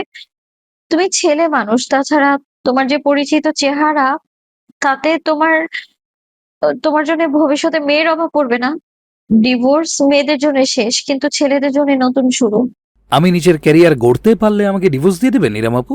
হ্যাঁ, না তুমি আমাকে চাও আর না আমি তোমাকে চাই, কিন্তু আমার তোমাকে ব্যবহার করতে হবে, কিছুদিনের জন্য হলেও তোমার অনুগ্রহ নিতে হবে। সেজন্য আমি দুঃখিত। আমি পারি না তোমার উপর বোঝা হয়ে বসতে। আমি চাইও না তুমি এমন একটা সম্পর্কের বোঝা আজীবন টেনে যাও, যেটা তুমি কোনোদিনও মন থেকে মেনে নিতে পারবে না। তাই ভালো এইটাই, আমাদের দুজনের উদ্দেশ্য পূরণ হয়ে গেলে ভিন্ন পথে চলে যাওয়া। যদি আমরা এই বিয়েটাকে টিকিয়ে রাখতে না পারি তাহলে ডিভোর্সই সই। এটা আমাদের সিক্রেট কন্ট্রাক্ট, খালামণিকে জানানোর প্রয়োজন নেই। পাক্কা 1 মিনিট সাইবান হাঁ করে ইরামের দিকে চেয়ে রইল। চেহারায় এমন একটা ভাব দেখা গেল যেন এই অট্ট হাসি হেসে উঠবে, অথচ সাইবান হাসল না। সোজা হয়ে দাঁড়িয়ে একটি নিঃশ্বাস ফেলে বলল, বেশ, not bad deal at all. জীবনের কিছু বছর একটা চ্যালেঞ্জ নিয়ে কাটানো, আই এম অল ইন। সহজাত হাসিটি ফিরে এলো সাইবানের ঠোঁটে। ইরাম এগিয়ে গিয়ে নিজের ডান হাতটা বাড়িয়ে দিল করমর্দনের উদ্দেশ্যে। ডিল। সাইবান জিভ দিয়ে ঠোঁট চেটে তীর্যক হেসে খপ করে তার হাতটা ধরল, ঝাঁকিয়ে দিয়ে বলল, পারফেক্ট ডিল। তবে সঙ্গে সঙ্গে ইরামের হাতটা ছাড়ল না সাইবান। ইরাম এক মুহূর্ত কি যেন ভাবলো, তারপর বলে উঠল, তবে একটা কথা, আমাদের ডিভোর্সের পরের ব্যাপার, এই বিয়ের সময়সীমা চলাকালীন আমরা কিছু, মানে আমার কিছু শর্ত আছে, সেসব তোমায় মেনে চলতে হবে। ও, আমি এখন সত্যি বুঝতে পারছি না আপনি আমার অনুগ্রহ নিচ্ছেন নাকি আমি আপনার। সব ফরমাইশ ইচ্ছা আপনিই জাহির করে যাচ্ছেন তখন থেকে, আমারটার কি হবে? তোমারটাও শুনবো আমি, আগে আমারগুলো শোনো। ইরামের হাতটা এতক্ষণে ছাড়লো সাইবান। বুকে দুবাহু বেঁধে একসাথে বিনোদন এবং মনোযোগ নিয়ে তাকালো। ইরাম একটি দীর্ঘ প্রশ্বাস টেনে শুধালো, প্রেম করো? প্রেমিকা আছে? সাইবান কেশে উঠল। গলায় মাছের কাঁটা আটকে গিয়েছে তার এমন ভঙ্গিতে কয়েকবার গলা খাকারি দিয়ে বলে উঠল। What the ফ্যালফ্যাল করে চেয়ে রইল ইরাম। WTF কি? মাথা ছাগালো সাইবান। কিছু না, আপনার মতো মিলেনিয়াল এসব বুঝবে না। আচ্ছা তাহলে বলো, প্রেম করো? কখনো করেছো? রীতিমতো হাতের আঙুলের কর গুনতে আরম্ভ করলো সাইবান। ক্লাস 6-এ একটা, ক্লাস 8-এ ব্রেকআপ, ক্লাস 8-এর শেষে আরেকটা, ক্লাস 9-এ একটা, ক্লাস 10-এ এসএসসির জ্বালায় পারেনি, কলেজ লাইফে 6 মাস করে 4টা, এরপর। হয়েছে, আর বলতে হবে না, থামো। ইরামের গাল দুটো লাল হয়ে উঠেছে। কি আজব চিজ, এভাবে নির্দ্বিধায় প্রেমিকার ফর্দ দিয়ে যাচ্ছে তার সামনে। কয়টা হলো? ইরাম গোড়ার সময়ও পায়নি। মাথা ঝাঁকিয়ে নিজের অযাচিত লজ্জাটুকু ছেড়ে সামান্য কণ্ঠ পরিষ্কার করে সে জিজ্ঞেস করো, অতীতের লিস্ট দিতে হবে না, এখন করো নাকি সেটা বলো। বিরাট হাসল সাইবান। এক কামড়ে গোটা একটা পাউরুটি মুখে ঢুকিয়ে দিয়ে চিবোতে চিবোতে জানালো, এখন একটা সিচুয়েশনশিপ চলছে, আরেকটা বেঞ্চিং। মাথাটা চক্কর দিয়ে উঠল ইরামের। গেঞ্জি না তুমি? সাইবানকে ভয়ানক মাত্রায় অপমানিত মনে হলো। দুহাত দুদিকে শাহরুখ খান স্টাইলে ছড়িয়ে ঝাঁকিয়ে সে জোর গলায় বলল, জেনজি নট গেঞ্জি, ইউ অশিক্ষিত মিলেনিয়াল। সাইবানের অতি নাটকীয় প্রতিক্রিয়াতায় ইরামের হাসি পেয়ে গেল। স্মিত হেসে সে 2 হাত আত্মসমর্পণের ভঙ্গিতে তুলে বলল, সরি, আসলে আমি সোশ্যাল মিডিয়ায় তেমন একটা অ্যাক্টিভ না, তাই আধুনিক জিনিসপত্র থেকে বহু দূর। মুখে মুখে গেঞ্জি শব্দটাই শুনেছি আমি।